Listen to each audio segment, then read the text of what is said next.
वैश्यावर्ती जिसका कि हुण कदम उठाया है साध संगत ने, सतगुर ने ख्याल दिता, उसनों हटाउण दा जो बीड़ा उठाया है साध संगत ने। किसी ने सानू किया सी इंसान बनाउण बारे, क्योंकि निंदकां दा काम ही निंदिया करनी। जदों असीं रूहानी जाम शुरू किया, कहंदे जी परम पिता जी दा इंसान बंदे तो रब बनाउंदे सी, ये इंसान बना रहे हैं, क्योंकि निंदकां दा काम ही निंदिया करना है। जवाब तो असीं उदों ही देता सी, पर अज भी दिंदे हां कि पहला बंदा तो बन जे, बंदे तो रब तो फेर ही बनूगा। पहला तो पशु तो गंदा होया पे, पशुआं च वैश्यावर्ती है नहीं जिन्नी बंदे च। सो पहला बंदा बंदा बने फिर ही बंदा रब तक जाएगा ना, अज तो बंदा ही नहीं बनया। सो ये जो वैश्यावर्ती या इस तरह दी चीजां हैं, ये किने बनाईयां हैं? बाहरों उड़ के आईयां।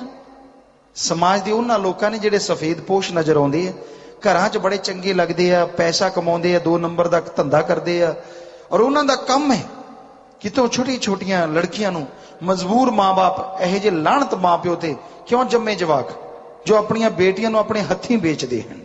यह जे लोगों ते जिन्नी लाणत पाई जाए उन्नी घट। जे अगर वो भुखे मरते हैं तो असीं किन्ने वार ये सदा दे चुके हैं, वो बेटियां बेटे सानू दे दिओ, असीं उन्हां दे माँ बाप बन के उन्हां दी परवरिश करांगे। पर ना जी, बुरे कम्मां च विचारां नूं सिटिया जांदा है। और छोटियां छोटियां जानां 5-7 साल की बच्ची नूं की अकल है, की समझ उन्होंने भी मेरा की भविख है, मैं किधर जाना है। और उन्होंने जैसे उस निक्की जी नाजुक जी छोटी जी कली नूं जिधर भेजा जाता, वो भी गंदगी च अग, विषय विकारां दी अग, घोर नरक, उत्थे उन्होंने भेजा जाता है। और फिर जिन्हां दियां आप दियां बेटियां भी उन्हां तो कई गुणा वड्डियां हुंदियां हन, वो बड़े बड़े मर्द, बड़े बड़े समाज सुधारक, बड़े बड़े अपने आप को कहलवाउण वाले जा जाके उन्हां नाल बुरा कर्म करते हैं। लाहनत इहो जे लोगों ते और लाहनत इहो जी मां ते जिन्हां ने इहो जिहां नूं जन्म दिता। सच्ची गल कौड़ी तो लगेगी, पर सच कई बिना साथों भी नहीं रहा जाता है। सच कि दूजियां नूं सिक्ख्या दिंदे फिरदे हन। ये ना सोचो किसी दे चिट्टे आ जाते तो चिट्टा ही हो गया, मन तो चंदरा होर काला हो जाता है। ज्यों ज्यों तजर्बा आउंदा मन कहता हुणे ही तो पता चले, हुणे ही तो पता चले भी बुरे काम करके भी पर्दा किवें रखिया जाता है। पहला तो एवें अनजाणपुणे च ही रह गए। सो तुसीं किते सोचो भी सारे इक्को जिहे हुंदे आ, सारे नौजवान भी बुरे नहीं, सारे धनाड़ भी बुरे नहीं, और सारे लोग बुरे नहीं। अच्छे लोग भी हन, पर ज्यादा गिनती बुरियां दी है, ज्यादा गिनती बुराई करने वालियां दी है। अज दे समाज विच बुराई दा बोल वाला है, बुरा काम करना अच्छा लगता है, और रब दा नाम लेना बड़ा ही बुरा लगता है। परमात्मा दा नाम लेना पवे ऐदां लगता है जिद्दां कोई फिक्की सिल, अलूणी सिल नूं चट्टिया जा रहा है। और गंदगी, बुरे काम, बुरियां गल्लां अगर कीतियां जान, लोग चटकारे ले लेके, मजे ले लेके करते हैं, जो कि बिल्कुल गलत है। सो उस परम पिता परमात्मा दी रहमत है, सतगुरु शास्त्रनाम जी महाराज शाह मस्ताना जी दा रहमत है कि अज कुछ दिन होए हैं, पिछले हफ्ते दी तो गल है, जब यूपी से असी किया सी कि भाई एक जेड़े समाज दे ठुकराए ये वैश्यावर्ती, दूजा जिन्हों लोग हिंजड़े कहता है, एक गाल दी तरह है। क्योंकि अगर कोई बंदे नूं गाल दिंदा जा ओए हिंजड़िया, क्यों बई हिंजड़िया च की माड़ा है, अगर वो माड़ा कर्म ना करन, पढ़ लिख जान, उन्होंने ज्ञान हो जाए, हो सकता है बड़े बड़े मर्दां नूं चारे खाने चित कर देन, ओ फन्ने खाओ, बड़े बने फिरदे हो, ठगियां मारदे हो, बेईमानी करदे हो, लोगों के घर लुटदे हो, असीं मेहनत दी खावांगे और किसी नूं लुटांगे भी नहीं।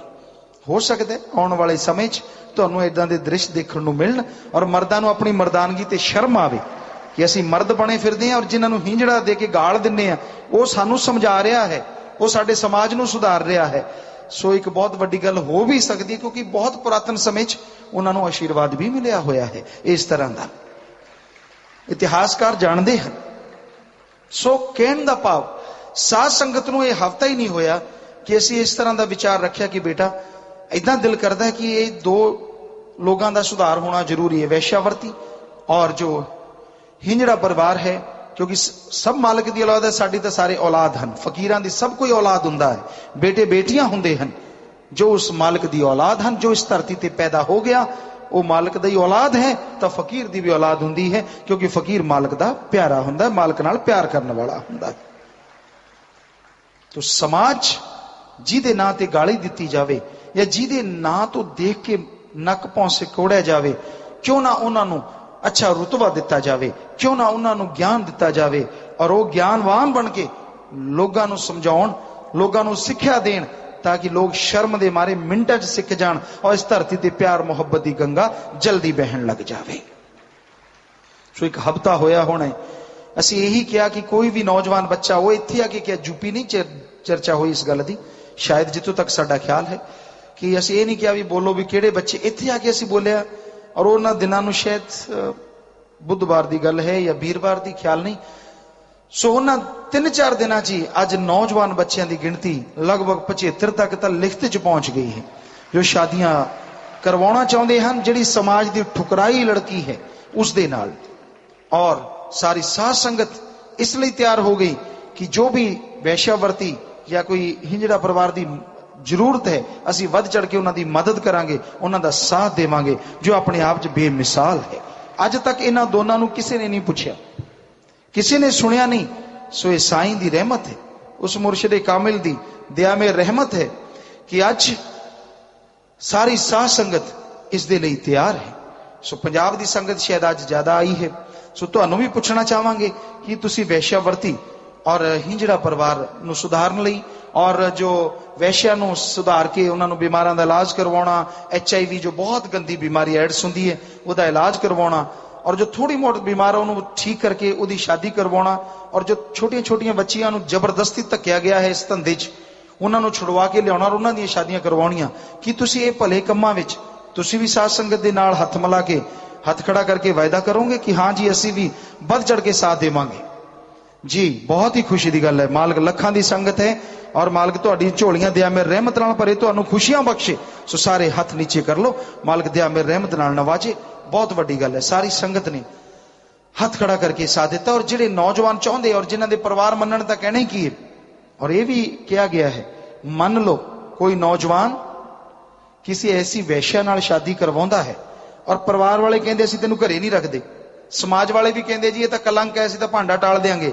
परवाह ना करो, मालिक ने चाहे तो उन्हां लई कलोनियां भी अड्ड बना के देवांगे, सरकार तो मंगांगे, साध संगत नूं कवांगे, जिस तरह भी हो सकिया पूरा तन मन धन नाल उन्हां दा साथ दिता जावेगा। उन्हां नूं पिछड़िया वर्ग नहीं बनावांगे, बल्कि उन्हां नूं आदरयोग वर्ग बना के छड्डांगे, अगर मालिक ने चाहया तो, सतगुर ने चाहया।